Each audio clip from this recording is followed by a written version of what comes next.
Beautiful people, it's your mom of three in NYC, and I am back with a new video. Yay! If this is your first time here, welcome. My name is Taneza. I am the mother of three opinionated, they are, kids living in the heart of New York City. I have a YouTube family. I'd love to invite you to join it. All you have to do is SUBSCRIBE down below.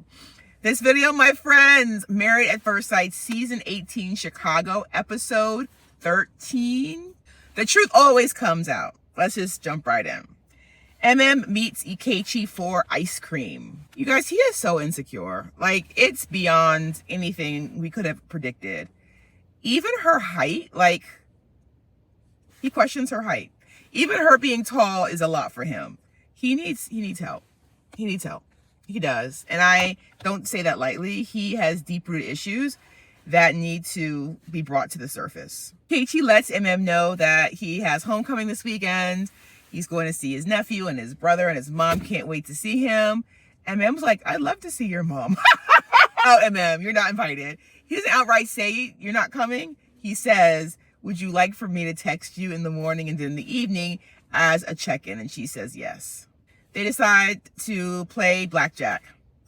And notices that Ikechi is not wearing his wedding ring. And she thinks it's super disrespectful and questions him. And according to Ikechi, he forgot to put his ring back on after he did the dishes. I got a side eye on you, Ikechi. I don't believe you. You need more people. We see Camille and Thomas spicing it up with their Segs toys. Awkward. It's just weird. Like, I'm not a voyeur. I don't like seeing that kind of thing. I don't want to see you guys frolicking in your bedroom having sexy time.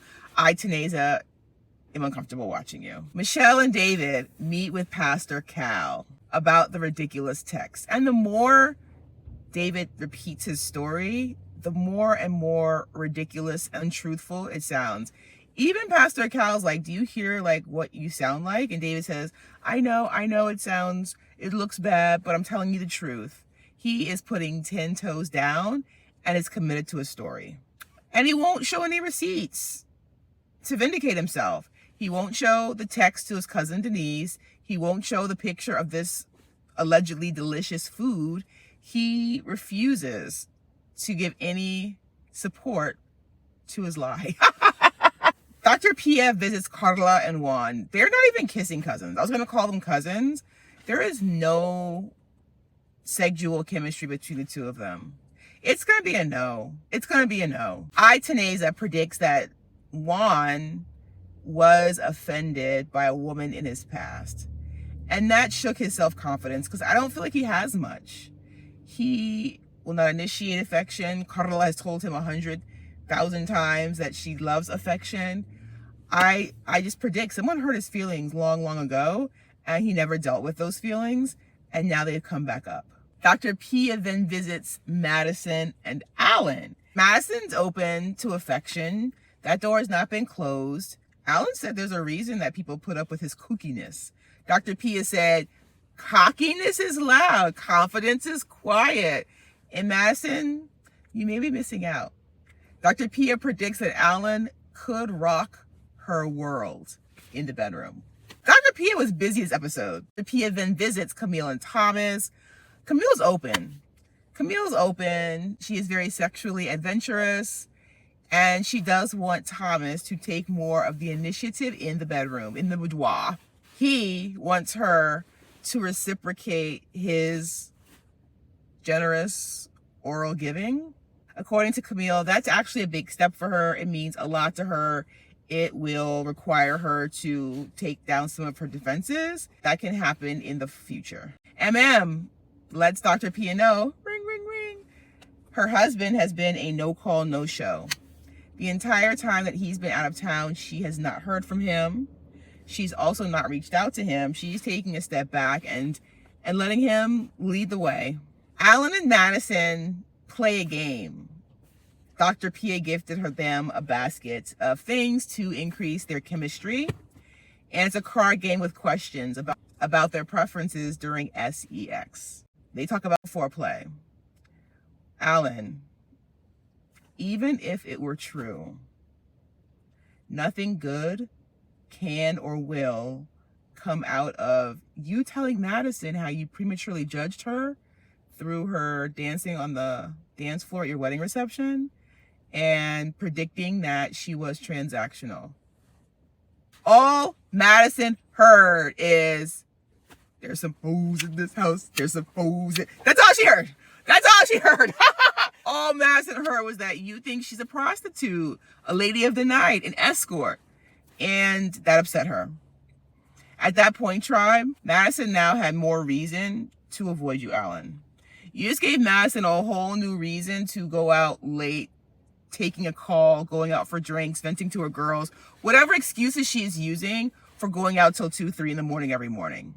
Alan tries to communicate. He goes to the gym to meet Madison where she's working out and just kind of talk things out. Apologize to her. He knew it was not the right word. It's not the word that he actually meant. He just couldn't think of another word. And in the midst of this conversation, he calls her sensitive, which then upsets her because she's trying to be more open, more transparent. And you give her another reason, Alan. You're giving her all these excuses. That's what you're doing. Calling her transactional, telling her that she's sensitive and way more sensitive than any of his other friends. You're giving her all of the ammunition she needs, all of the excuses she needs to do her own thing. Whose grandma did they hire to go to Carla and Juan's apartment and teach a tantric yoga session? What?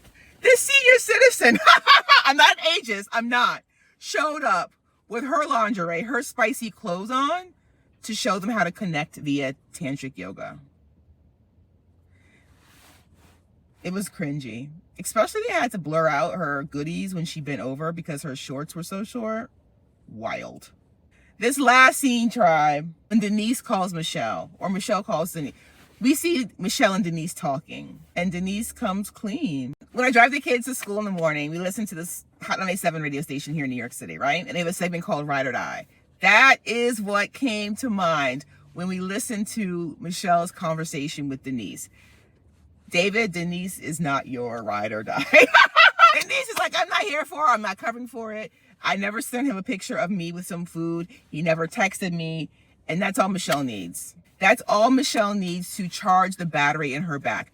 But I'm just wondering, tribe, like, when did she care so much? When did Michelle start to care about David, his whereabouts, his text? Like, when David annoyed her, David disappointed her, and now all of a sudden she's all this care and concern. I just honestly think that she has a place to put her energy. We already know it's going to be a no, but now she knows she's not going to be going down as the bad guy.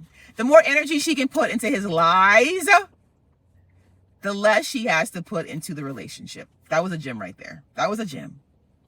She's putting all this energy into his lies for a solid no on decision day, so she appears to not be the bad guy in any way. This wipes her slate clean, tribe. Mark my words. This lie that David told, and he was wrong, is now going to wipe the slate clean for Michelle. Anything she said negative about him, his living with his parents, his job, his lifestyle, all that stuff is now gone. It's been wiped clean with this lie. It has.